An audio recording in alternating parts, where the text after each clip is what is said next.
Do you think if President Trump loses in November, he will concede essentially in the same spirit that you conceded?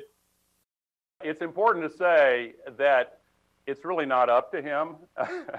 And I hear people saying, well, will he accept the decision? Well, it doesn't matter. It's not up to him.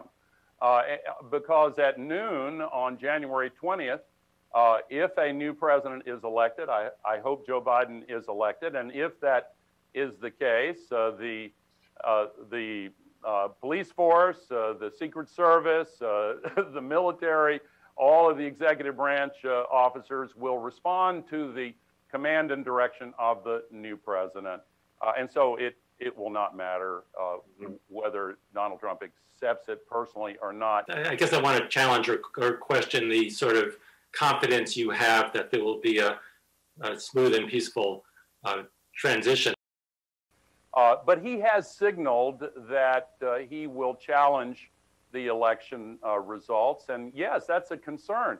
He seems to have no compunctions at all about trying to rip apart the social fabric and the political equilibrium of the American people, and he's strategically planting doubts in advance to try to undermine people's confidence in the election. So Americans of whatever party have to gird ourselves to push back against this despicable strategy that he's signaling. And of course, during the middle of the pandemic, millions of older Americans and lots of Americans of other ages with pre-existing conditions are scared that they can't breathe safely if they stand in lines at crowded polling places, and so they want to vote by mail.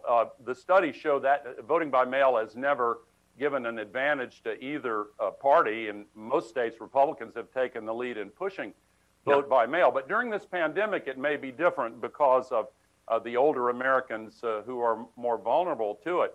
I noticed he said yesterday that the mailboxes won't be swabbed down for COVID-19.